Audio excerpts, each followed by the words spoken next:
Je m'appelle Mackenzie, j'ai 29 ans, et mon appartement à Seattle n'est pas seulement un lieu de vie, c'est mon trophée. Mon symbole de victoire. Après des années de lutte, cela fait maintenant 3 ans que cet endroit est devenu mon sanctuaire, mon refuge personnel, loin de mes parents contrôlants et de ma sœur, Brooke, égocentrique et capricieuse.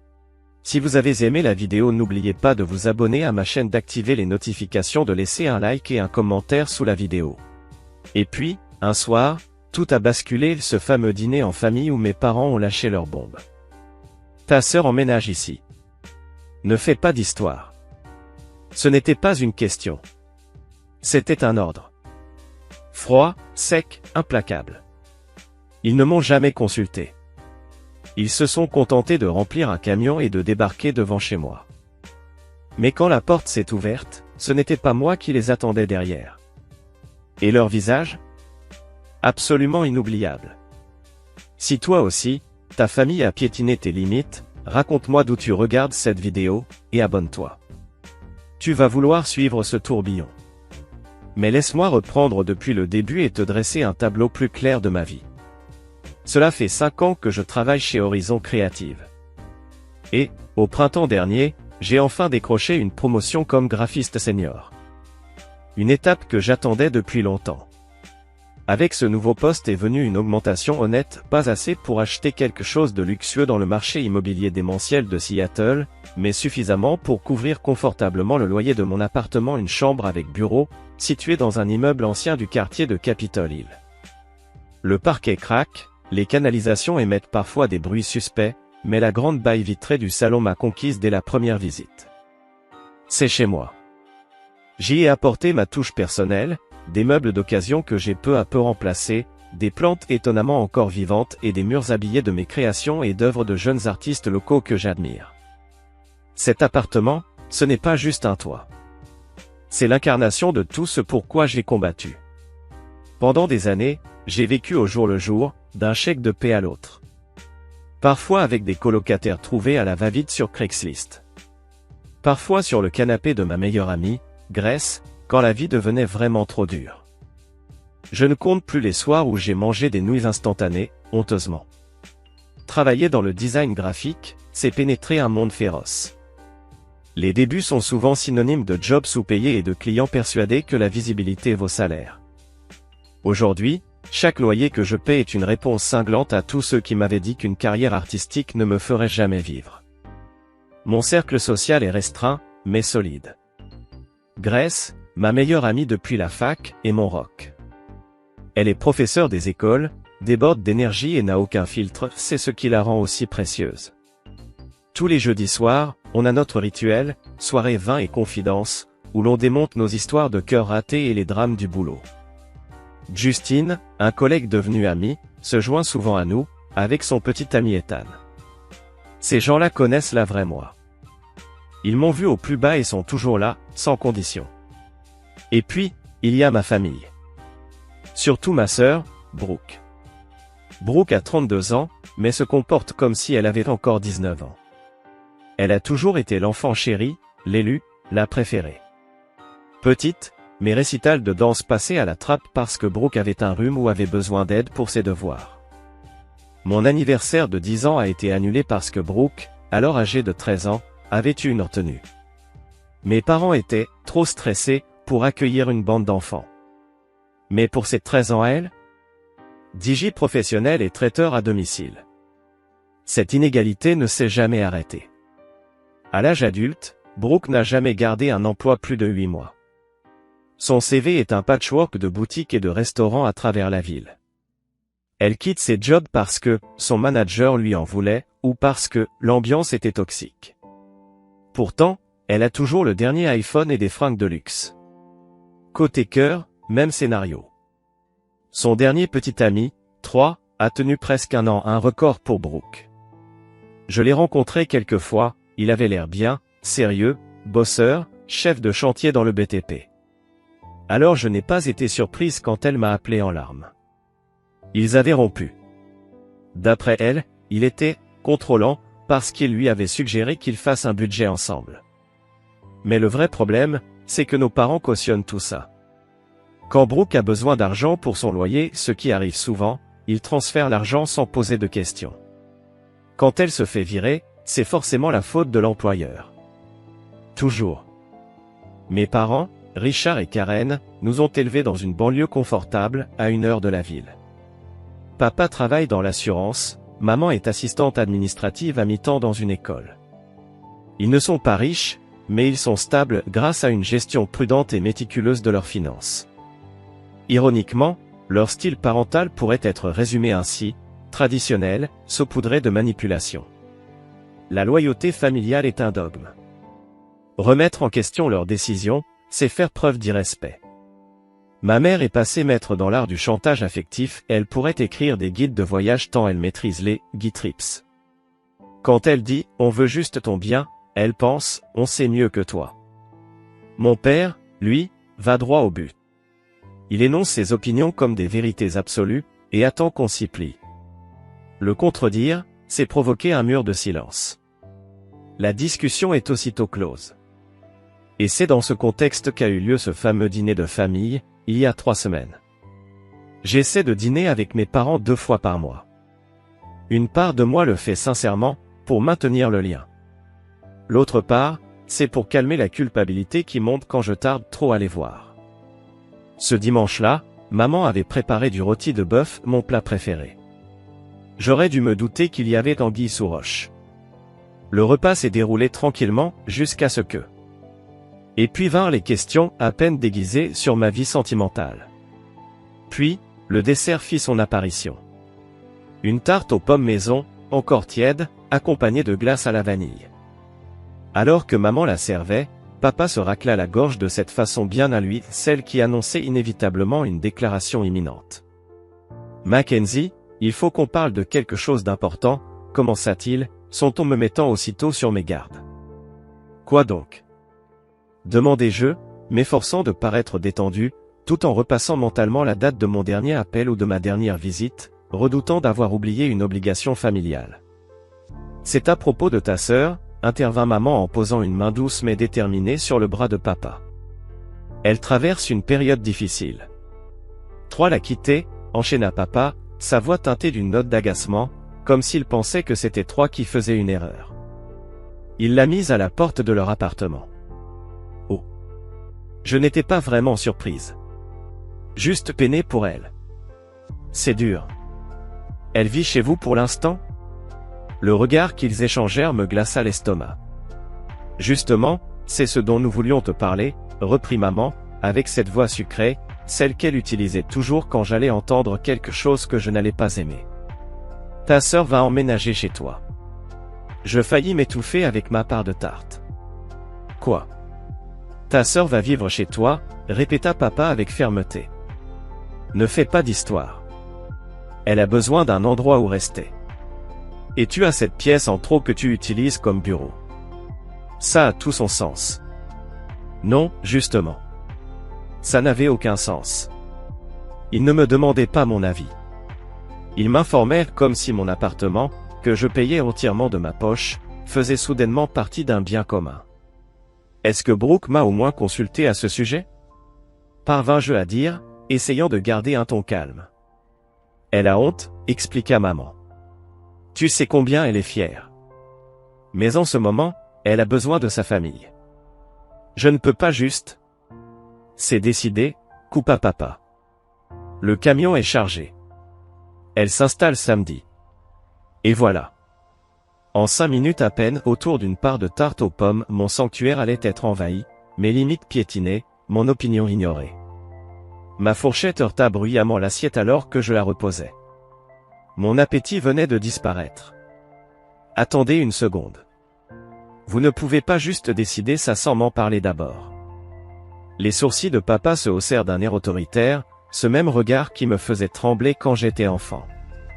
On en parle maintenant. Non, répliquai-je en sentant ma voix s'élever malgré moi. Vous me l'annoncez après avoir déjà tout décidé. Mon appartement est minuscule. Il y a une chambre et un petit bureau. Ce n'est pas un 2 pièces. Tu as ce petit espace bureau, intervint maman, comme si j'avais pu oublier la configuration de mon propre logement. Brooke n'a pas besoin de grand-chose. Elle s'adaptera. Mais c'est mon espace de travail, expliquai-je, essayant de contenir l'exaspération qui montait. Je travaille à domicile 2 jours par semaine. Tout mon matériel y est, ma tablette graphique, mes livres de référence. Tu n'as qu'à tout déplacer dans ta chambre, trancha papa d'un revers de main. Plein de gens travaillent depuis leur chambre. Je respirai profondément et tentai une autre approche. Avoir une personne en plus, ça va augmenter toutes mes dépenses, l'électricité, l'internet, les courses. Je viens tout juste d'avoir une promotion, mais vivre à Seattle n'est pas donné. Brooke participera, me rassura maman. Mais son regard fuyant disait tout autre chose. Même elle n'y croyait pas. Une fois qu'elle aura retrouvé ses repères. Et ça prendra combien de temps? Insistai-je. Combien de temps ce petit arrangement est-il censé durer? Nouveau regard échangé entre mes parents. On ne peut pas vraiment mettre de date précise, éluda maman. Le temps qu'elle soit de nouveau stable. Ça peut être des semaines. Des mois. Des années, lançai-je, le mot plus tranchant que je ne l'aurais voulu. C'est ça, la famille, Mackenzie, dit maman, avec cette voix sacrificielle que je connaissais par cœur. On s'entraide, sans compter ni les efforts ni les jours. J'aurais cru que tu voudrais être là pour ta sœur en cette période difficile. Papa se pencha vers moi, les coudes sur la table. Ce n'est pas une négociation. Brooke a besoin d'aide. Et tu es en mesure de lui en fournir. Fin de la discussion. Comme si son nom l'avait appelé, la porte d'entrée s'ouvrit, et Brooke fit son apparition. Ses yeux étaient rougis, mais son maquillage restait impeccable comme toujours. Elle balaya la pièce du regard et lut immédiatement la tension qui régnait. « Vous lui avez dit ?» demanda-t-elle d'une voix à peine audible, restant figée dans l'embrasure de la porte comme une héroïne victorienne sur le point de s'évanouir. « On en discute », répondit maman en tendant la main pour l'attirer à la table. Brooke s'assit aussitôt et attrapa son verre d'eau. « Je sais que j'en demande beaucoup, » dit-elle, sa voix tremblant légèrement. « Je ne le ferais pas si j'avais une autre solution. » Qu'est-ce qui s'est passé exactement avec toi? Demandai-je, cherchant à comprendre. Les yeux de Brooke se remplirent de larmes. Il est devenu de plus en plus contrôlant sur l'argent. Il vérifiait tous les relevés, remettait en question chaque achat. Et puis il est tombé sur la carte Nordstrom, et il a explosé. Il a dit que j'étais accro au shopping. Elle renifla doucement, presque avec grâce. Tu te rends compte? Juste parce que j'aime les belles choses. Oh, je pouvais très bien le croire. Ce n'était pas la première fois que les dépenses de Brooke posaient problème.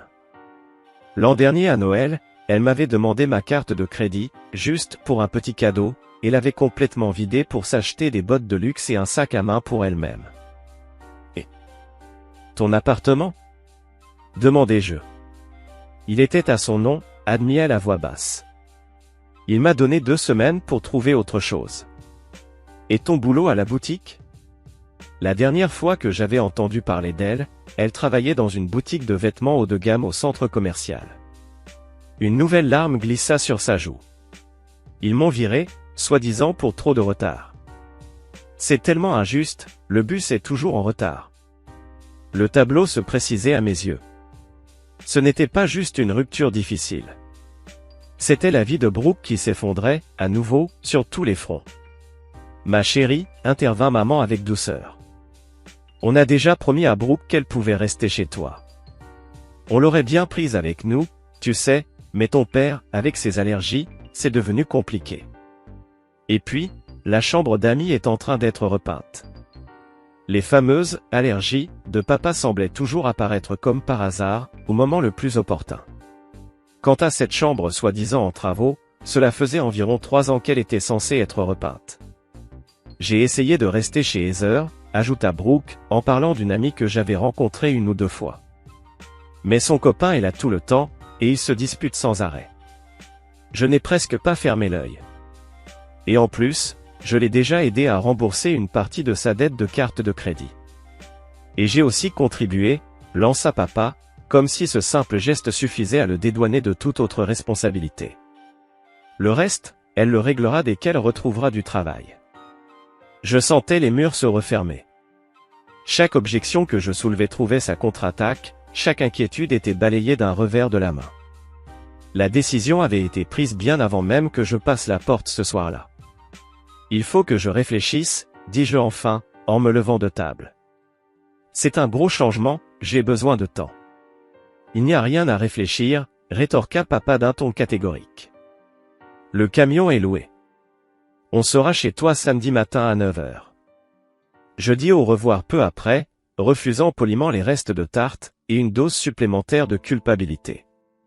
Le trajet de retour fut un mélange de frustration, de colère sourde et de trahison. Mon téléphone vibrait sans arrêt, des messages de Brooke, plein d'enthousiasme maladroit. Trop hâte d'être coloc comme quand on était petite. Tu crois que mon lit queen size rentrera dans le bureau? Je prends mon Vitamix ou tu as un bon mixeur? Chaque message me crispait davantage. Les souvenirs de notre adolescence ressurgissaient en rafale, journaux intimes lus en cachette, vêtements empruntés sans demander et rendus tachés, amis accaparés.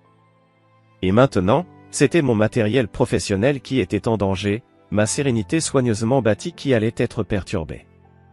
Au lieu de rentrer directement, je me garais sur le parking du café Analog Coffee, mon repère habituel.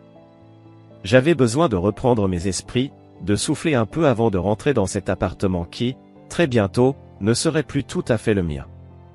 L'odeur familière du café fraîchement moulu et le doux brouhaha des conversations m'ancrèrent de nouveau dans le réel. Je commandai un latte. Mackenzie? C'est toi? Je me retournai. Grace était là, assise près de la fenêtre, en train de corriger des copies.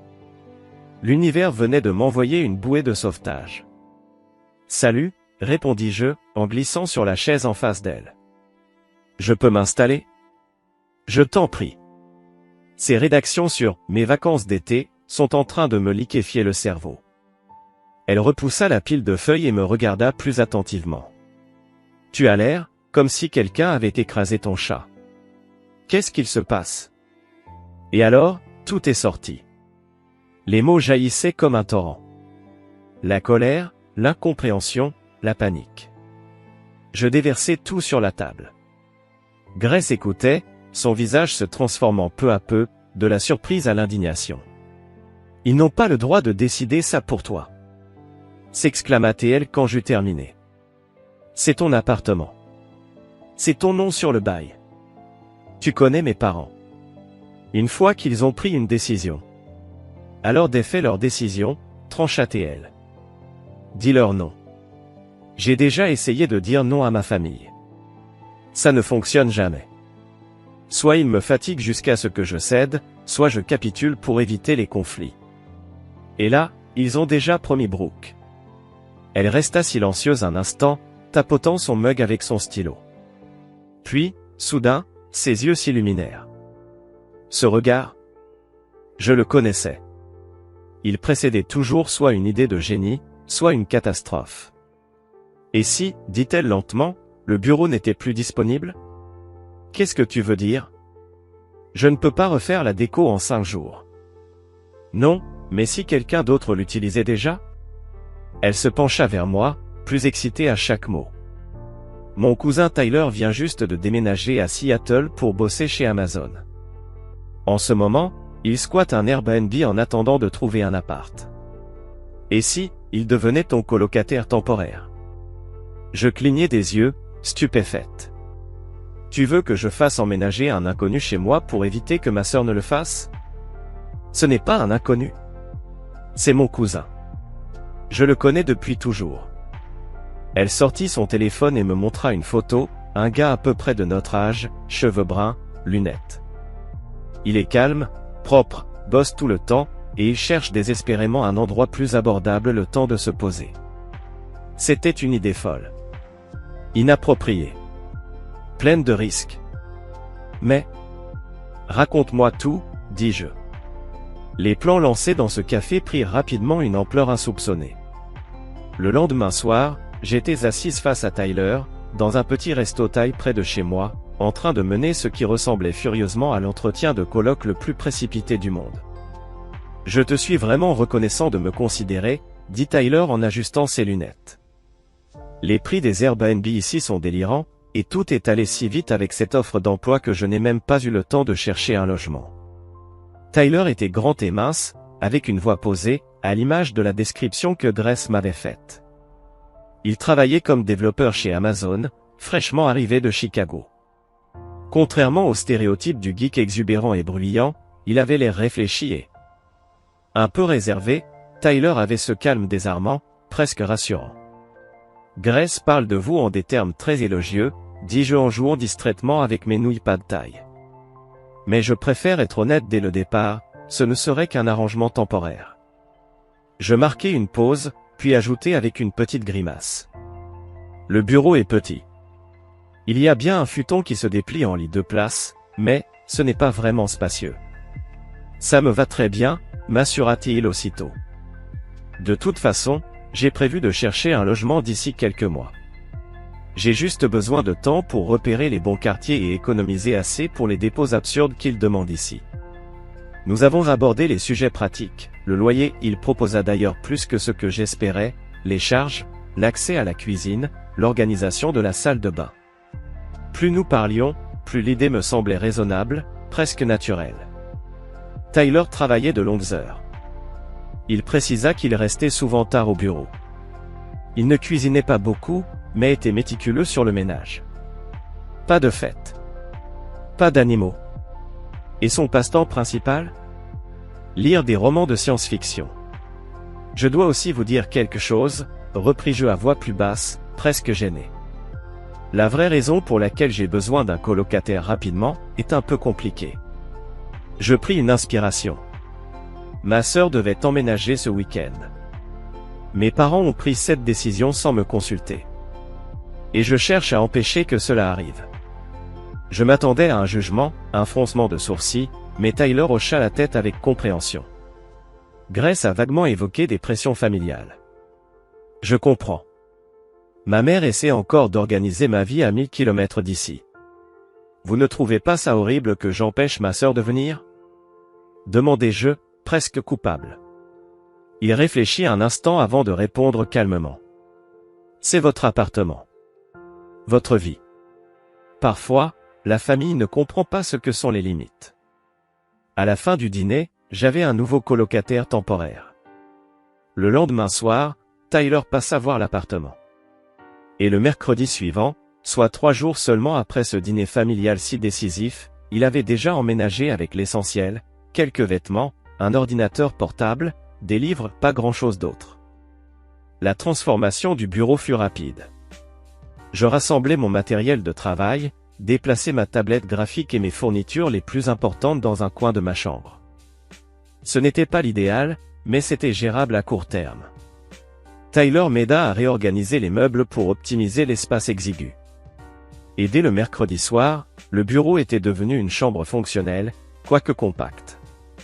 Pendant ce temps, mon téléphone ne cessait de vibrer, saturé de messages de mes parents et de Brooke. Je répondais vaguement, sans jamais confirmer ni nier les projets de déménagement prévus pour samedi. Mon père appela 2 fois, je laissai les appels filer vers la messagerie, prétextant des réunions par texto. Je savais que je ne faisais que retarder une confrontation inévitable. Mais chaque jour qui passait donnait un peu plus de légitimité à la présence de Tyler dans l'appartement. Il faudra bien leur dire à un moment donné, me fit remarquer Grace, lors de notre traditionnelle soirée vin du jeudi, que nous avions déplacé chez elle pour laisser un peu de place à Tyler. Je sais, soupirai-je en remplissant nos verres. Je pensais les appeler demain soir. J'avais juste besoin que tout soit bien installé avant. Et avec Tyler? Tout va bien? Aucune alerte rouge? Je secouai la tête. Franchement? C'est le colocataire idéal. Il est presque silencieux, il nettoie tout derrière lui, et il a même ramené une cafetière à piston comme cadeau de remerciement. Je te l'avais dit, c'est un mec bien, lança Grace avec un air satisfait. Ce sont souvent les discrets qui sont les meilleurs. C'est étrange quand même, avouai-je. J'ai passé 3 ans à construire un espace parfait pour vivre seul, et en une semaine, j'ai un colocataire. Même si c'est pour éviter pire que lui, ajoutai-je. Parfois, mieux vaut choisir son propre démon que de se le faire imposer par le destin, dit Grace avec une sagesse moqueuse. Ou dans ce cas précis, un ange choisi plutôt qu'un démon, nommé Brooke. Ce n'est pas un démon, répondis-je automatiquement, une vieille habitude défensive remontant à la surface malgré tout. Elle est juste, beaucoup. Beaucoup de problèmes, marmonna Grace dans son verre. De retour chez moi ce soir-là, je trouvais Tyler installé sur le canapé, plongé dans un livre, une tasse de thé fumante posée sur la table basse. Il commença à se lever à mon arrivée. « Reste assis, je t'en prie. »« Il y a largement assez de place pour deux, » dis-je en me déchaussant. Il se réinstalla tandis que je m'effondrais dans le fauteuil. « Ma soirée ? » ?»« Thérapeutique, » répondis-je. « Grace t'embrasse. D'ailleurs, elle m'a texté plus tôt pour me demander si tu n'étais pas secrètement un tueur à la hache. » Il esquissa un sourire. « Apparemment, elle a des doutes sur le fait de t'avoir mis en contact avec un parfait inconnu. » « Et alors ? Tu le hais ? » ?»« Pas actuellement, » dit-il d'un ton sec. « Trop fatigant. Je préfère le rythme lent de destruction psychologique que m'offre mon travail. » Je ris, surprise par son humour noir. « Ta première semaine chez Amazon a été si terrible ? Disons que je comprends pourquoi ils ont des « salles de pleurs ». Il referma son livre. « Et toi ? Prête pour l'affrontement familial de demain ? » Je grognai. « Pas du tout. Une partie de moi envisage sérieusement de ne pas être là quand ils arriveront. Mais est-ce que ça aiderait à long terme ? Non, admis-je. Ce ne serait que retarder l'inévitable, et probablement aggraver les choses. » Je mordillai ma lèvre, pensive. Je devrais peut-être les appeler ce soir, pour les prévenir. Tu veux que je me fasse discret pendant l'appel ? Je réfléchis, puis secouai la tête. Pas besoin. Je le prendrai dans ma chambre. Mais, je ne fis pas cet appel. Ni ce soir-là, ni le lendemain matin.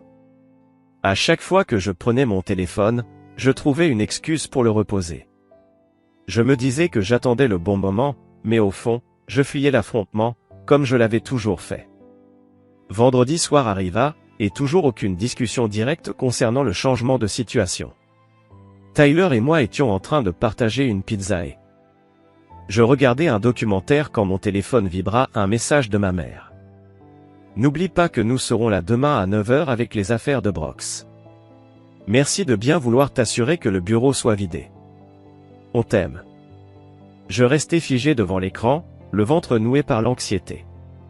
Tyler, assis à côté de moi, jeta un coup d'œil intrigué, un sourcil levé. « Ils viennent toujours demain ?» demanda-t-il en regardant le message que je venais de lui montrer. Je hochai la tête. Je ne leur ai jamais dit. Et, qu'est-ce que tu vas faire ? Je pris une longue inspiration. Je suppose que je vais avoir une réunion de famille inattendue demain matin. Tu veux que je sorte pendant ce temps-là ? Proposa-t-il doucement. Je peux me faire discret quelques heures. Je réfléchis un instant, puis pris une décision, celle qui allait tout bouleverser. En fait, si ça ne te dérange pas, j'aimerais que tu restes. Je me redressai, les épaules tendues mais décidé. En réalité, je pense que c'est toi qui devrais ouvrir la porte. Le samedi matin arriva, enveloppé d'un ciel gris et d'une bruine constante, un classique de Seattle, parfaitement assorti à mon humeur. J'avais à peine dormi. Toute la nuit, j'avais répété des conversations dans ma tête, imaginé les pires scénarios. Tyler et moi étions assis à l'îlot de la cuisine, buvant notre café, un îlot de calme avant la tempête. « Tu es sûr de toi ?» demanda-t-il en jetant un regard vers l'horloge. Il était 8h45. Non, avouai-je en serrant ma tasse comme une bouée de sauvetage, mais je n'ai plus ni le choix, ni le temps. On pourrait encore les appeler, suggéra-t-il, les prévenir, au moins. Je secouai la tête. Ils essaieraient juste de me dissuader. Ou pire encore, débarqueraient quand même, et exigeraient que tu partes sur le champ. Alors au moins, là, ils seront trop choqués pour préparer une réponse. Tyler hocha la tête, ajustant calmement ses lunettes. Tu sais, pour ce que ça vaut, je pense que tu fais ce qu'il faut. Se défendre, ce n'est pas mal, même si ça fait mal. La sonnette retentit à 8h52 plus tôt que prévu. Mon cœur s'emballa. Ils sont déjà là, murmurai-je inutilement, la panique montant. Par la fenêtre, je vis leur SUV argenté mal garé devant l'immeuble. Juste derrière, un petit camion de location sûrement rempli des affaires de Brooke. Tyler posa sa tasse. Je peux encore rester dans ma chambre si tu préfères gérer ça seul. Pendant une seconde, j'hésitais. Reprendre les vieilles habitudes. Affronter seul. Me renfermer. Mais quelque chose avait changé en moi cette semaine. Peut-être le courage d'avoir enfin pris possession de mon propre espace. Ou peut-être, simplement, le fait d'avoir un allié. Non, dis-je avec fermeté.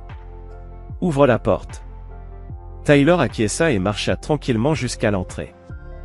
De mon côté, je me plaçai à l'écart, juste hors de leur champ de vision depuis la cuisine. La sonnette sonna une deuxième fois, plus insistante. Puis un coup à la porte. Je retins mon souffle. « Je peux vous aider ?» demanda Tyler d'une voix polie, mais feignant la confusion exactement comme nous l'avions planifié. Silence total. Puis, la voix de mon père, incertaine. « Je crois que nous nous sommes trompés d'appartement. Nous cherchons Mackenzie Wilson. » « C'est bien son appartement, confirma Tyler. « Je m'appelle Tyler, je suis son colocataire. » Un nouveau silence. Puis la voix de ma mère, pleine de stupeur. « Colocataire ? Il doit y avoir une erreur. Nous sommes ses parents. Voici sa sœur, Brooke. » Je pouvais imaginer la scène à la perfection. Le visage perplexe de mon père. Le regard abasourdi de ma mère. La bouche de Brooke entr'ouverte, figée par le choc. Il était temps pour moi d'entrer en scène. Je contournai le mur et me montrai. « Salut, maman, papa, Brooke. Vous êtes en avance. » Les yeux de mon père allaient de Tyler à moi, la confusion laissant soudain place à la colère. « Qu'est-ce qui se passe ici ? Qui est cet homme ?» Avant que je ne puisse répondre, ma mère bouscula Tyler pour entrer. Son regard balaya immédiatement l'appartement. Les piles de livres sur la table basse. L'ordinateur portable sur le bureau dans le coin. La veste suspendue près de la porte. « Mackenzie Jane Wilson, dit-elle en insistant sur mon nom complet comme si j'étais encore une enfant, qu'est-ce que tu as fait ?» Brooke, elle, restait dans le couloir. Son expression évoluait, du choc, à la douleur, puis à la colère.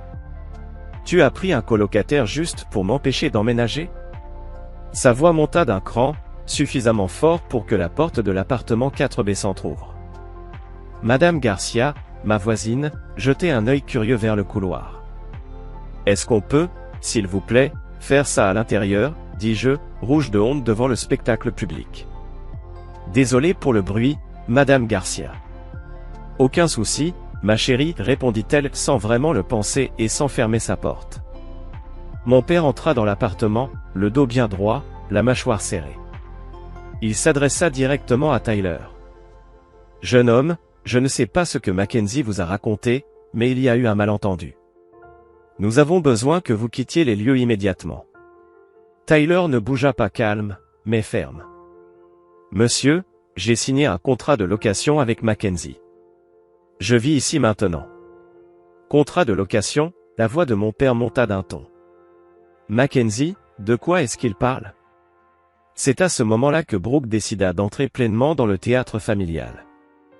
Elle s'effondra dramatiquement sur le sol du couloir. Je vais être à la rue. Ma propre sœur préfère vivre avec un inconnu plutôt qu'aider sa famille. Et à ce moment-là, une autre porte du couloir s'ouvrit lentement. Et maintenant, Monsieur Peterson regardait aussi. Parfait. Tout va bien ici, Monsieur Delgado? Notre responsable d'immeuble, Monsieur Delgado, venait d'apparaître en haut des escaliers, attiré par le vacarme. Nous avons reçu des plaintes pour tapage. 5 minutes à peine s'étaient écoulées depuis le début de cette confrontation, et j'avais déjà réussi à impliquer la moitié de l'immeuble. Mon père lançait des regards meurtriers à Tyler. Ma mère, elle, inspectait l'appartement comme si elle dressait une liste mentale d'infractions au règlement. Brooke faisait tout un scandale dans le couloir, et les voisins, ravis, assister à un spectacle gratuit en ce samedi matin. Tout va bien, dis-je à Monsieur Delgado d'une voix tendue. Discussion de famille. On rentre à l'intérieur tout de suite. Je vous le recommande fortement, répondit-il d'un ton ferme. Sinon, je vais devoir demander à vos visiteurs de quitter les lieux. Tout le monde à l'intérieur, ordonnai-je en faisant un geste vers ma famille. Non. Mais à contre-cœur, ils obéirent. Tyler referma la porte, mettant enfin un terme à la curiosité insatiable des voisins. L'appartement, déjà modeste, sembla rétrécir encore avec 5 personnes entassées à l'intérieur. « Asseyez-vous » dis-je en indiquant le canapé et le fauteuil. « S'il vous plaît. » Mes parents s'installèrent sur le canapé. Brooke, après un reniflement dramatique, se posa avec exagération sur l'accoudoir, le plus loin possible d'eux. Tyler alla se placer près du plan de travail de la cuisine, gardant ses distances tout en restant présent. Le moment de vérité était arrivé. Je pris une grande inspiration, desserrant lentement les poings le long de mes hanches. L'appartement sombra dans un silence pesant, chacun attendant mes explications. Seul résonnait le tic-tac discret de l'horloge murale et les reniflements occasionnels et théâtraux de Brooke. « J'ai besoin que vous m'écoutiez. Vraiment. Sans m'interrompre. » Mon père ouvrit la bouche, mais ma mère posa une main sur son bras pour l'interrompre. Je pris ce geste comme un feu vert pour continuer. Depuis que je suis enfant, ce que je veux, ce dont j'ai besoin, passe toujours après. Toujours. Ces mots étaient risqués, comme poser le pied sur une glace fine. Mais je continuais. Quand nous étions petits, les spectacles de danse de Brooke étaient des événements familiaux, fleurs, dîners, célébrations. Les miens? On y assistait, mais seulement si ça ne dérangeait personne. Mon 10e anniversaire a été annulé parce que Brooke avait eu une retenue. Mais pour son 13e, vous aviez engagé un traiteur professionnel et un DJ. Ce n'est pas juste, protesta ma mère. Je levai la main. S'il te plaît. Laisse-moi finir. Elle pinça les lèvres, manifestement contrariée, mais se tut. Ce schéma ne s'est jamais arrêté. À l'université, quand j'ai eu besoin d'aide pour payer mes frais de scolarité, vous m'avez dit de prendre un prêt.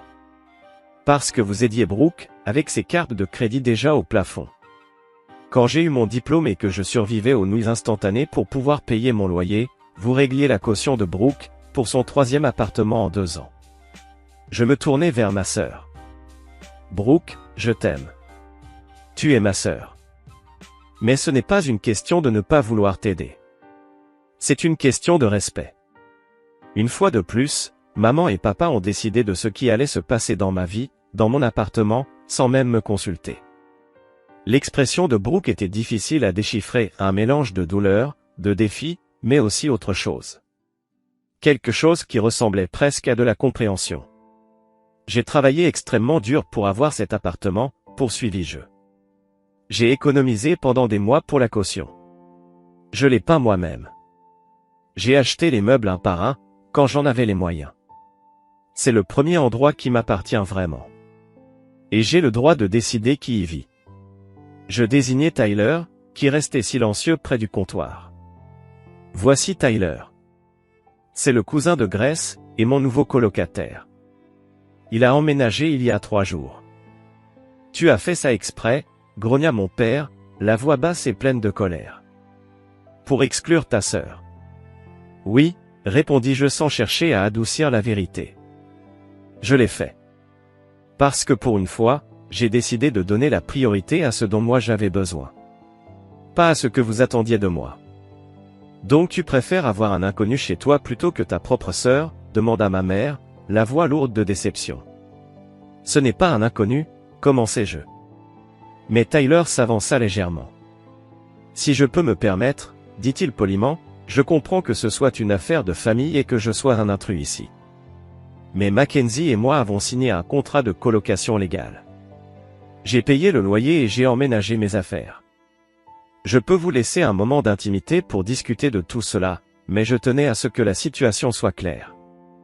Mon père braqua son regard furieux sur lui. Et toi, exactement, tu es qui? Tu viens d'où?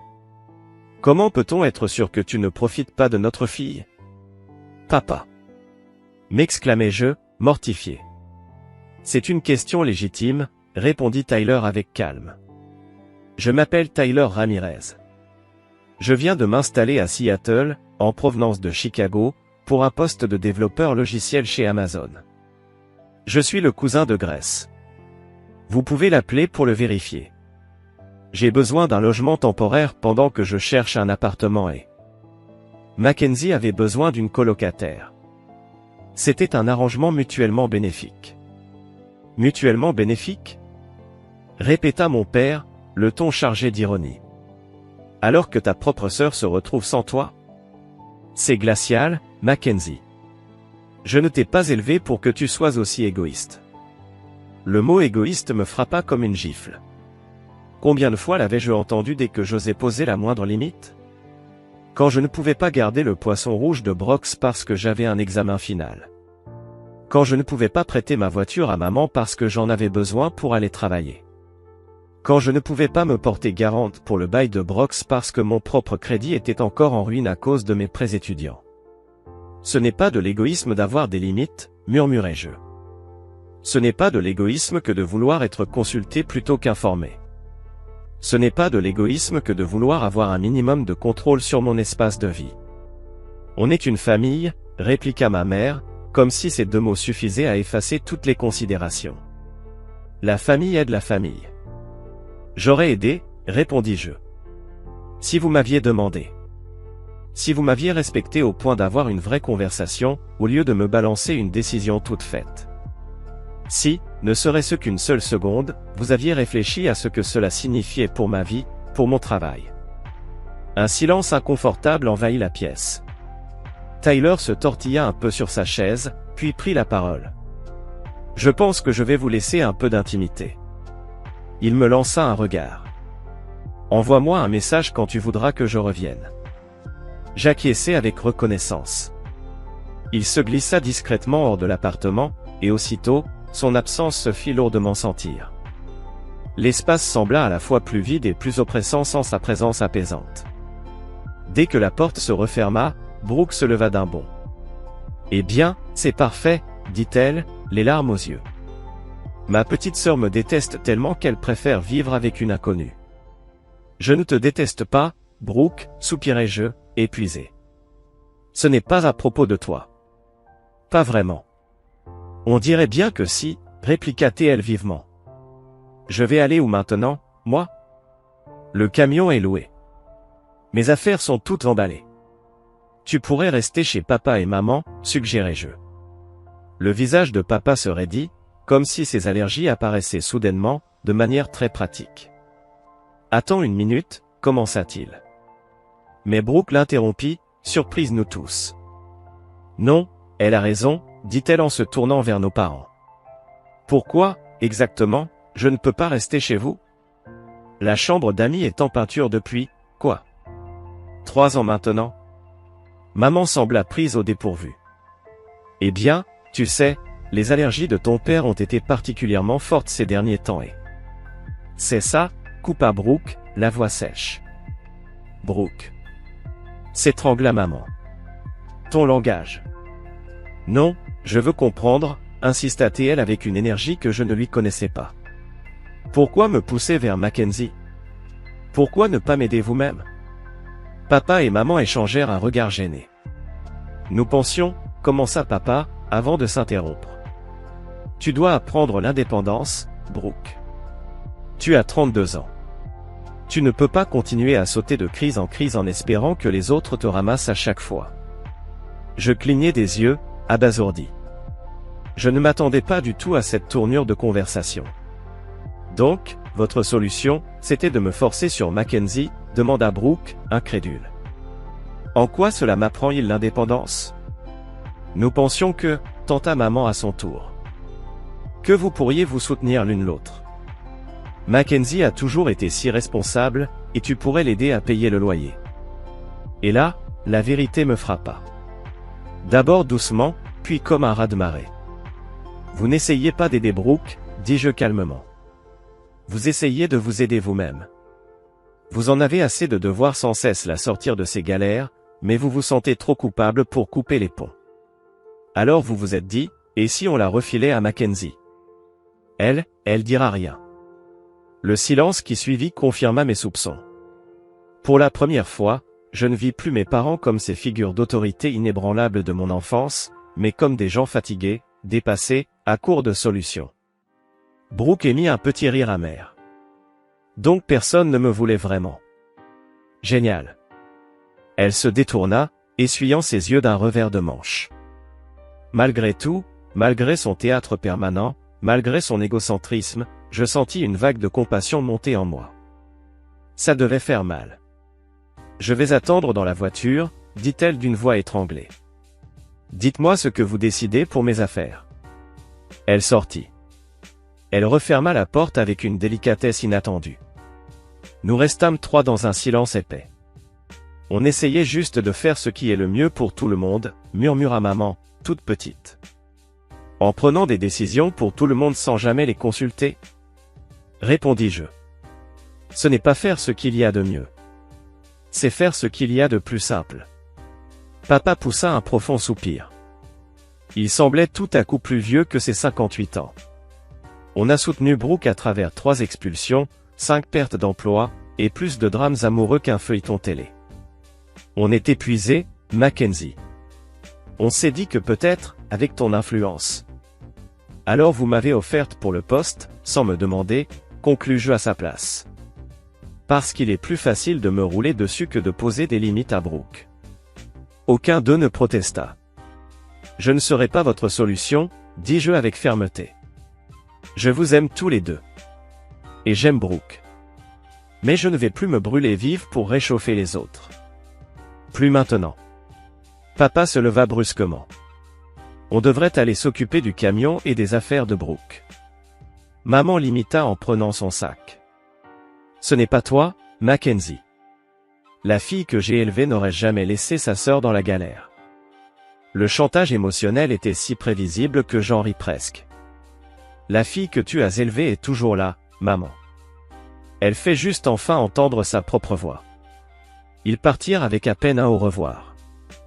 L'air était lourd de silence, saturé de déception, et autre chose encore. Quelque chose qui, pour la première fois, ressemblait à de la libération. Et cette tension non résolue. Lorsque la porte se referma derrière eux, je m'effondrai sur le canapé.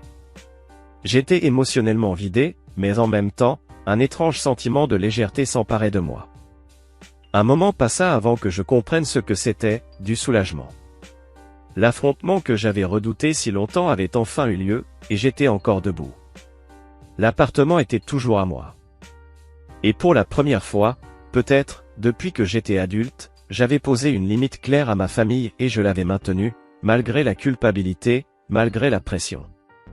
Je m'apprêtais à envoyer un message à Tyler quand un léger coup frappa à la porte. Pensant qu'il avait oublié sa clé, j'ouvris sans même vérifier le Judas. Brooke se tenait là. Seul. Les yeux rouges, mais secs. « On peut parler ?» demanda-t-elle d'une voix douce. « Juste nous deux ?» J'hésitai une fraction de seconde, puis je m'écartai pour la laisser entrer. Elle franchit le seuil avec prudence, comme si elle était désormais une invitée et non plus la sœur qui, autrefois, serait entrée sans frapper, persuadée d'avoir tous les droits. « Papa et maman sont partis ?» demandai-je en refermant la porte. Elle acquiesça d'un signe de tête. « Ils sont dans la voiture. Probablement en train d'élaborer leur prochaine stratégie. » Un sourire fugitif étira ses lèvres. Papa fait ce truc où il tape le volant du bout des doigts en marmonnant tout seul. Je savais exactement de quoi elle parlait. Ce geste familier que notre père faisait chaque fois que quelque chose déraillait dans ses plans. Et malgré tout, je me surpris à sourire aussi. « Tu veux un café ?» proposai-je en me dirigeant vers la cuisine. Tyler a acheté une cafetière à piston. « Volontiers, » répondit-elle, s'asseyant au bord du canapé comme si elle n'était pas certaine d'avoir le droit de s'y installer pleinement. « Il a l'air sympa, » ajouta-t-elle. « Le cousin de Grace, c'est ça ?» Je me concentrai sur la préparation du café, reconnaissante d'avoir une tâche pour m'occuper les mains. « Oui. » Il vient juste d'arriver de Chicago. Il bosse chez Amazon. Et par pur hasard, tu trouves un colocataire exactement la semaine où j'avais besoin d'un endroit où dormir? Je marquai une pause. Puis je décidai que la seule voie possible, désormais, était l'honnêteté. J'ai appelé Grace, paniqué, après le dîner de dimanche soir. C'est elle qui a suggéré Tyler, comme une alternative à ta venue. Brooke hocha lentement la tête, digérant cette révélation. Donc tu ne voulais vraiment pas que je m'installe ici? Je me tournai vers elle. Ce n'est pas que je ne voulais pas toi, Brooke. C'est que je ne voulais plus qu'on me dise ce qui allait se passer chez moi. C'est des années à sentir que mes besoins passaient toujours après ceux des autres. Je versai le café dans 2 tasses et m'installai dans le fauteuil, en face d'elle. Tyler m'avait envoyé un message, il prenait son petit déjeuner au café du coin et reviendrait dans 1 heure. Nous avions tout le temps de parler. Brooke enroula ses mains autour de la tasse, sans boire. Tu sais ce qui est bizarre, dit-elle après un moment. Quand papa et maman m'ont annoncé que je resterais chez toi, je n'en avais pas envie. Cela me surprit. Tu ne voulais pas? Elle secoua la tête. J'avais envie de dire non. Je savais que ton appartement était petit. Et on n'est plus vraiment proches, ces derniers temps. Mais ils ont insisté. Ils disaient que c'était la seule option. Que tu serais d'accord. Sa voix s'éteignit. Elle fixait le café comme si elle y cherchait des réponses. C'était plus simple d'accepter que de se battre. Je connais ce sentiment, soufflai-je doucement. Je suis sûr que tu sais, murmura-t-elle. Elle leva enfin les yeux vers moi. Ça fait longtemps qu'on joue nos rôles assignés, pas vrai? Toi, la responsable. Moi, le désastre. Toi, tu réussis. Moi, j'échoue. Toi, tu économises. Moi, je dépense. Je n'avais jamais entendu Brooke parler avec autant de lucidité. Depuis quand es-tu devenue aussi clairvoyante? Un petit sourire triste étira ses lèvres. La thérapie. Depuis 6 mois. C'était l'idée de 3, à l'origine. Mon shopping, ce n'est pas juste parce que j'aime les jolies choses. C'est une addiction. Je fais les magasins quand je suis anxieuse, triste ou vide. La montée d'euphorie dure 5 minutes, puis la culpabilité me tombe dessus. Mais à ce moment-là, l'argent est déjà dépensé. C'était plus d'honnêteté que je n'en avais entendu de sa part depuis des années. Je ne savais pas que tu consultais un psy. Je ne l'ai dit à personne. J'avais honte. La ratée de la famille, qui admet enfin qu'elle a raté quelque chose. Elle prit une gorgée de café. Et pourtant je progressais. J'avais établi un budget, je m'y tenais en grande partie. Puis 3 est tombé sur la carte Nordstrom que j'avais planquée. Il a compris que j'avais menti. Il m'a dit qu'il ne pouvait plus me faire confiance. Je suis désolé, dis-je sincèrement. Ça a dû être dur. Ça l'a été. Ça l'est encore. Elle reposa sa tasse. La vérité, Mackenzie, c'est que je suis jalouse de toi. Je l'ai toujours été. Je manquais de m'étrangler avec mon café. Jalouse de moi? Mais tu as toujours été la préférée. La préférée, des ratés, rectifia-t-elle. Il n'attendait rien de moi. Tout de toi. Et tu as tout donné, bonne note, carrière solide, indépendance financière. Moi? J'ai 32 ans et je suis de retour au point de départ. Je n'avais jamais envisagé notre dynamique familiale sous cet angle. Avais-je tellement ressenti le poids de leurs attentes qu'il m'avait échappé combien leur négligence avait pu l'abîmer, elle? Pour ce que ça vaut, dis-je prudemment, j'ai toujours été un peu jalouse de ta facilité. Les relations sociales, faire des amis, sortir avec des garçons. Tu étais toujours celle qui brillait. Celle qui était belle, drôle, à l'aise. Brooke éclata de rire. Mon Dieu, on est vraiment un sacré bordel, toutes les deux. Chacune en vit ce que l'autre avait, sans jamais voir l'image complète.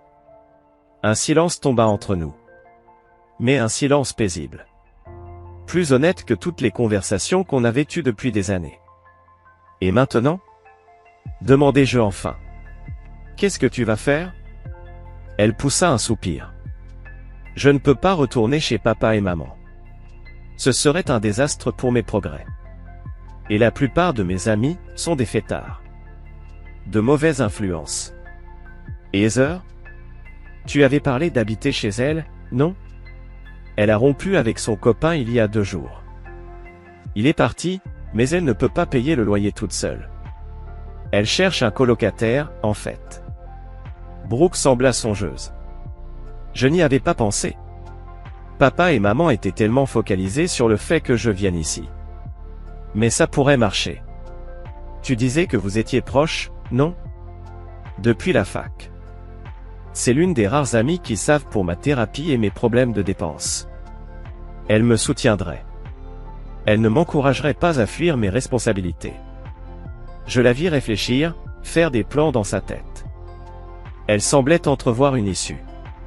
Et son appart est plus près du centre-ville. Mieux pour chercher du boulot.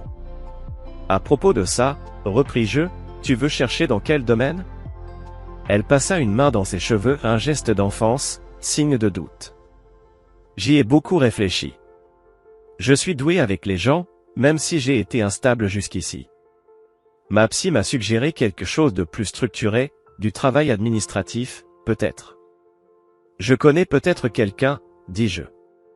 Un de nos clients, chez Horizon, cherche souvent du personnel pour l'accueil. Ce n'est pas super bien payé, mais c'est stable. Et ils sont assez compréhensifs si tu es honnête avec eux. Brooke écarquilla légèrement les yeux. Tu me recommanderais, après tout ça? Tu es ma sœur, répondis-je simplement. Je veux t'aider.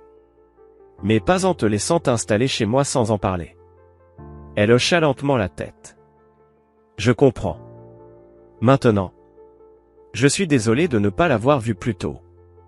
Une notification s'afficha sur mon téléphone, Tyler, qui demandait s'il pouvait revenir. Je répondis que oui, puis je regardai Brooke. Je crois que c'est notre première vraie conversation depuis des années, dis-je. Probablement depuis avant la fac, admit-elle. C'est agréable. Étrange, mais agréable. La porte s'ouvrit. Tyler entra, un sac de la boulangerie du rez-de-chaussée à la main. Il s'interrompit net en apercevant Brooke.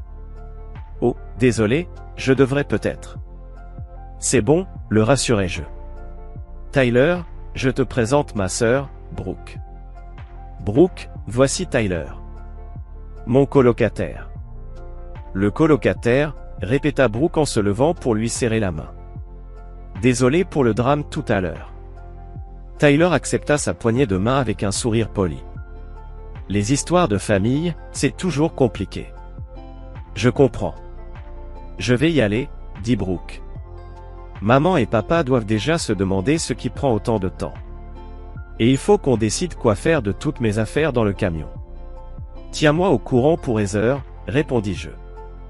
Et lundi, j'écrirai à mon contact chez Meridian Publishing pour ce poste. Merci, dit-elle. Et après une brève hésitation, elle s'avança pour me donner une étreinte rapide, maladroite. Pour le café. Et tout le reste. Une fois parti, Tyler posa le sac de la boulangerie sur le comptoir. Ça s'est mieux passé que prévu, non? Étonnamment oui, approuvai-je, encore en train d'assimiler le changement soudain dans notre dynamique fraternelle. Nous avons réellement discuté. Comme 2 adultes. Et tes parents? Demanda-t-il. Je poussai un soupir. Ça va prendre plus de temps. Ils sont partis en colère, déçus. Maman est probablement déjà en train de rédiger un message de reproche.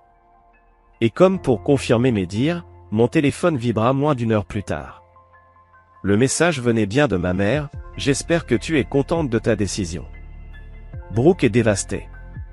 Appelle quand tu seras prête à présenter tes excuses. Je montrai le message à Tyler, qui hocha la tête d'un air compréhensif. Technique classique de culpabilisation. Une de ses spécialités, approuvai-je en rangeant le téléphone sans répondre. Il y a une semaine, ça aurait encore marché sur moi. Et maintenant? Je me posais réellement la question. Maintenant, je suis triste qu'il soit blessé, oui. Mais je ne vais pas m'excuser d'avoir posé une limite. Les jours suivants dessinèrent un nouveau rythme. Tyler et moi développâmes une routine de colocation étonnamment fluide. Il partait souvent avant mon réveil, travaillait tard le soir, mais les matinées du week-end devinrent un rituel, on partageait un café, tranquille. Il était ordonné, respectueux de mon espace, et, une fois sa réserve initiale dissipée, bien plus facile à vivre que je ne l'aurais cru. Brooke m'envoya un message pour me dire qu'elle allait emménager temporairement chez Heather. De mon côté, je tins parole et la mis en contact avec mon contact chez Meridian. À ma grande surprise, elle décrocha un entretien en quelques jours. Quant à mes parents, silence radio, sauf un message de groupe où ils annonçaient que le dîner familial du dimanche était reporté jusqu'à nouvel ordre. Ça m'avait blessé, mais je reconnus là une tactique, me pousser à revenir vers eux, à m'excuser d'avoir été soi-disant égoïste. Au lieu de céder, j'en profitais pour entamer un travail avec une thérapeute inspirée par les bienfaits que la thérapie avait apportés à Brooke. Peu à peu, j'ouvris les yeux sur les schémas familiaux que j'avais toujours pris pour acquis. Nos séances me firent comprendre que le comportement contrôlant de mes parents et ma tendance à la soumission n'étaient pas que des traits de personnalité. C'était un système dysfonctionnel qui avait façonné toutes nos relations. 3 semaines après la confrontation, Brooke avait commencé son nouveau poste chez Meridian. Elle me donna des nouvelles, prudemment optimistes. Cette structure m'aide, m'écrivit-elle. Des horaires fixes, des attentes claires. Et j'ai ouvert un compte épargne plus difficile à accéder que mon compte courant. Petit pas. C'est Grace, finalement, qui brisa l'impasse avec nos parents en organisant un dîner chez elle, nous y étions tous conviés, même Tyler. Terrain neutre, expliqua-t-elle quand je m'interrogeais sur ses intentions. Et je serai là pour arbitrer si nécessaire. Contre toute attente, mes parents acceptèrent. Brooke aussi. Et c'est ainsi que, par un samedi pluvieux, un mois après la confrontation, nous nous retrouvâmes tous assis autour de la table de Grace. L'atmosphère était tendue, mais polie. C'est délicieux, Grace, dit ma mère, rompant un silence pesant. Tu as fait la sauce toi-même? C'est Tyler, en fait, répondit Grace, donnant un coup de coude à son cousin. C'est lui le chef dans la famille. Tous les regards se tournèrent vers Tyler, qui rougit visiblement. Ce n'est qu'une sauce marinara, la recette de ma grand-mère. Elle est très bonne, dit mon père, raide, mais sincère. C'était sans doute sa forme d'approbation la plus proche de l'enthousiasme ce soir-là. Le dîner se poursuivit, la conversation avançant à pas prudents, contournant soigneusement tout sujet sensible. Jusqu'à ce que Brooke, contre toute attente, décide d'aborder l'éléphant dans la pièce. Alors, on va parler de ce qui s'est passé? Ou on va juste faire semblant que tout est normal, en respirant la gêne à plein poumon? Le bruit de la fourchette de maman résonna contre son assiette. Brooke, s'il te plaît. Non, elle a raison, dit papa. Ce fut un choc. Il posa sa serviette, croisa mon regard. Mackenzie, nous te devons des excuses. Je faillis lâcher mon verre. En 29 ans, je pouvais compter sur les doigts d'une main le nombre de fois où j'avais entendu mon père présenter des excuses. Ta mère et moi avons beaucoup réfléchi, poursuivit-il. Et nous avons consulté un professionnel. Il prononça ce dernier mot comme s'il avait un goût étrange. Vous voyez un thérapeute? Demandai-je, incapable de cacher ma surprise. Un conseiller familial, précisa vite ma mère. Juste quelques séances. Recommandées par le pasteur Jim. L'essentiel, reprit mon père, c'est que, nous avons compris que nous avions été, trop directifs. Le mot, c'est contrôlant, corrigea Brooke. Il grimaça mais ne protesta pas. On pensait faire ce qu'il y avait de mieux pour vous deux, en poussant Mackenzie à être responsable, en protégeant Brooke des conséquences. Mais, maintenant, on réalise que cela n'a aidé ni l'une ni l'autre. On vous aime tellement, ajouta maman, les yeux brillants. Jamais on n'a voulu vous blesser. On le sait, répondis-je doucement en lui prenant la main. Mais parfois, l'impact compte plus que l'intention. Elle hocha la tête et serra ma main. On essaie d'apprendre. Ce n'est pas facile de changer à notre âge. Tu m'en diras tant, lança Brooke avec un demi-sourire. Moi, j'essaie de désapprendre 30 ans de mauvaises habitudes. La tension s'était dissipée. Remplacée par autre chose. Quelque chose de fragile. Mais d'espoir. Nous n'étions pas réparés. Loin de là. Mais nous parlions. Vraiment. Peut-être pour la première fois. Je regardais autour de moi, ma sœur, armée de sa nouvelle détermination. Mes parents, hésitants mais sincères dans leur volonté de changer. Grace, souriante, fière que son plan ait fonctionné. Et Tyler, l'élément déclencheur, sans qui tout cela ne se serait peut-être jamais produit. Je sentis alors quelque chose bouger en moi. La colère et le ressentiment qui m'avaient poussé à dire stop, s'étaient transformés en autre chose. Quelque chose de plus calme. De plus profond. Une conviction tranquille de ma propre valeur. De mes limites. Nous avions encore un long chemin à faire. Mais pour la première fois, j'avais l'impression que nous marchions enfin tous dans la même direction. 3 mois après ce samedi décisif, où un inconnu avait franchi ma porte à ma place, ma vie s'était transformée d'une manière que je n'aurais jamais pu prévoir. Tyler, qui n'était censé être qu'une solution temporaire à une crise familiale, était devenu mon colocataire à plein temps. Et l'une des personnes les plus proches de moi. Sa présence discrète, son respect constant de mes limites, m'ont aidé à comprendre ce à quoi ressemble réellement une relation saine. Nous avons trouvé notre rythme, des repas partagés, des soirées cinéma de temps à autre, et surtout cette compréhension mutuelle que parfois, nous avons besoin d'espace. Je l'ai même présenté à quelques-uns de mes collègues, ce qui a élargi nos cercles sociaux respectifs. Brooke a surpris tout le monde et peut-être avant tout, elle-même. Depuis qu'elle a commencé à travailler chez Meridian Publishing, elle a reçu sa première évaluation professionnelle sans aucun retard ni absence, un record personnel dont elle peut être fière. Elle et Heather ont signé un bail d'1 an pour leur appartement, et Brooke n'a pas manqué un seul de ses rendez-vous thérapeutiques. Elle lutte encore parfois contre ses impulsions d'achat, surtout en période de stress. Mais aujourd'hui, au lieu d'y céder, elle m'envoie un message. La semaine dernière, elle m'a fièrement montré le solde de son compte épargne modeste, certes, mais en croissance constante. Mes parents, eux, ont été les plus lents à changer. Et c'est compréhensible. Des décennies d'habitudes enracinées ne se transforment pas en un clin d'œil. Mais ils essaient, à leur manière. Les séances de thérapie familiale se poursuivent, et ils font des efforts visibles pour respecter mes limites. Les dîners du dimanche ont repris, après une pause de 6 semaines, mais cette fois avec de nouvelles règles bien claires. Aucun conseil non sollicité, aucune critique déguisée en inquiétude bienveillante, et surtout plus aucune décision prise à la place des autres. Le premier dîner fut tendu. Ma mère, visiblement, a dû ravaler ses commentaires à plusieurs reprises. Mon père, lui, s'est réfugié dans le silence dès que des sujets inconfortables ont été évoqués.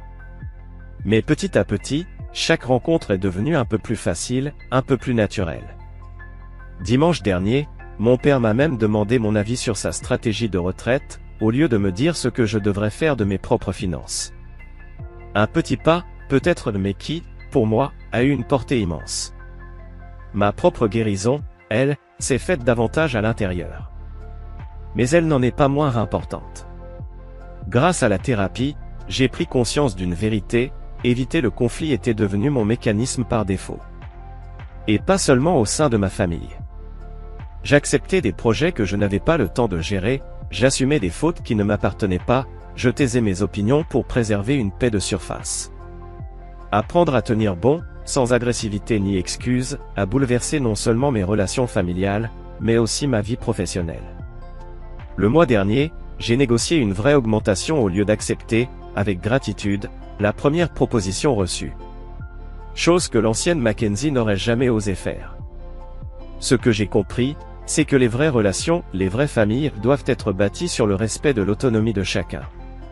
Cette idée selon laquelle aimer signifie sacrifier ses besoins pour les autres est un mythe toxique qui ne sert personne. Mes parents croyaient montrer leur amour en réglant nos problèmes à notre place. Mais en réalité, ils nous empêchaient d'apprendre à les résoudre nous-mêmes. Brooke pensait être aimée quand, en fait, on la traitait comme une enfant incapable. Et moi, je pensais qu'être une bonne fille signifiait obéir. alors que ce dont ma famille avait réellement besoin, c'était de ma voix authentique. Parfois, le geste le plus aimant que l'on puisse faire, c'est laisser les gens affronter les conséquences de leurs choix. Ce n'est pas de la cruauté, mais une forme de respect pour leur capacité à grandir. Quand j'ai refusé que Brooke emménage chez moi, ce n'était pas un rejet. C'était une invitation à trouver sa propre solution. Et elle l'a fait. Une solution qui, au final, lui a bien mieux servi que le plan de nos parents. Je ne peux m'empêcher de voir l'ironie. Lorsque mes parents ont tenté d'imposer leur propre solution, ils ont déclenché le changement positif dont chacun de nous avait désespérément besoin. Ce camion malvenu, garé devant mon immeuble un samedi matin pluvieux, n'a pas livré ce qu'ils espéraient. Mais il a livré exactement ce qu'il fallait, une crise qui nous a forcés à affronter des schémas trop longtemps ignorés. Aujourd'hui, je regarde autour de moi. Mon appartement est toujours mon sanctuaire, même si désormais, les livres de Tyler se mêlent aux miens sur les étagères. Et ce que je ressens, ce n'est pas une paix née de l'évitement du conflit, mais une paix née du fait de l'avoir traversé, de m'être tenu debout dans ma vérité. Et d'avoir découvert que les relations incapables de survivre à l'honnêteté ne méritaient pas d'être préservées sous leur forme actuelle. Le chemin continue, bien sûr. Les vieux réflexes reviennent parfois, surtout en période de stress. Ma mère retombe encore dans ses manœuvres de culpabilisation. Mon père lutte pour exprimer sa vulnérabilité. Brooke a encore des jours où les applications de shopping lui murmurent à l'oreille. Et moi, je me surprends parfois à ravaler des mots que je devrais prononcer. Mais désormais, nous reconnaissons ces schémas quand ils émergent. Et cette prise de conscience, en elle-même, est déjà puissante. Si toi aussi tu traverses des luttes similaires concernant les limites familiales, sache ceci. Tenir bon n'est pas égoïste. C'est souvent le geste le plus aimant que tu puisses poser. Pour toi-même, et pour ceux qui ont besoin de grandir. As-tu déjà dû poser une limite difficile avec ta famille? Comment cela a-t-il transformé vos relations? Partage ton expérience dans les commentaires ci-dessous.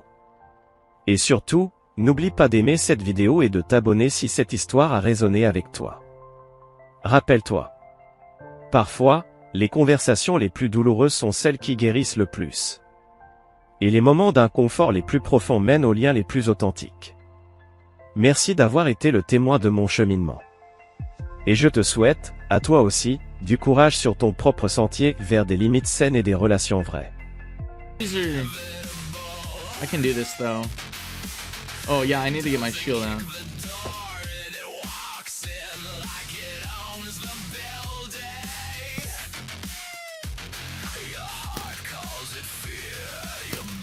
Okay, I can do this, I can do this. Oh, he despawned. Okay. Oh no, he fell.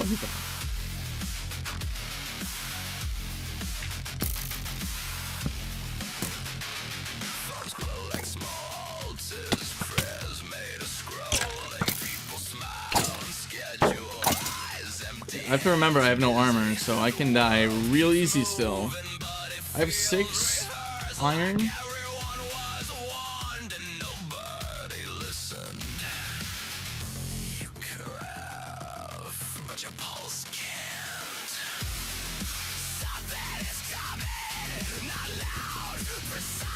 What's your MC knowledge from 1 to 10? I'd say probably 9.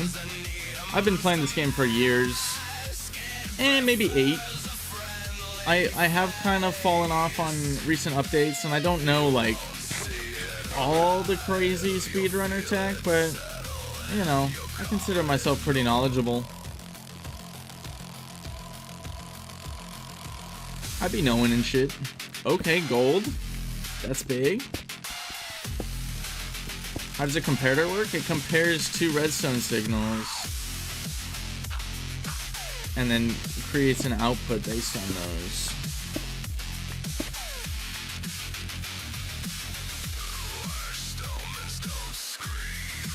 Ooh, here we go. Can also be used to kind of observe like containers and create a redstone signal based on what's inside a container. Is it Minecraft trivia time? I'm down. Give me more, bro. Okay, we're finding some iron. This is really good.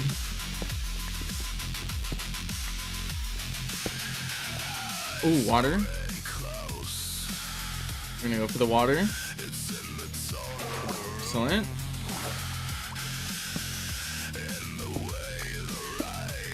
It's a mob with 9 variants.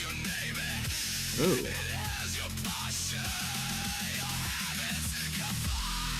9 variants. It might be zombie. Because there's baby, there's villager, there's drowned, there's jockey. I'm gonna guess zombie. And there's like baby villager.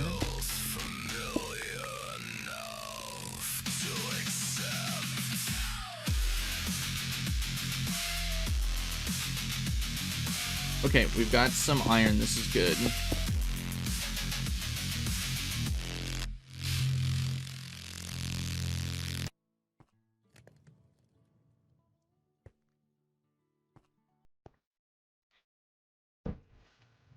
Okay, okay. Only 5. 9 variants.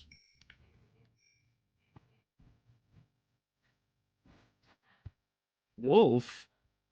Oh, you just mean like... Oh, I guess it is. I guess those are variants.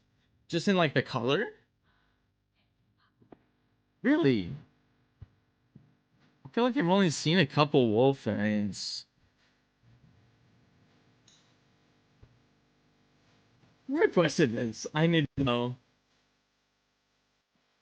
DNA. Oh my god, dude.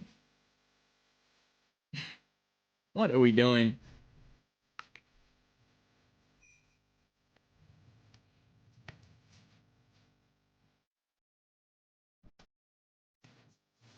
Oh my god. Okay, we gotta skip this, dude.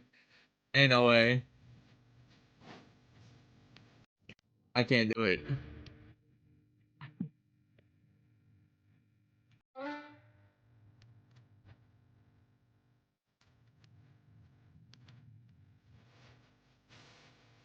I don't even think she's here anymore.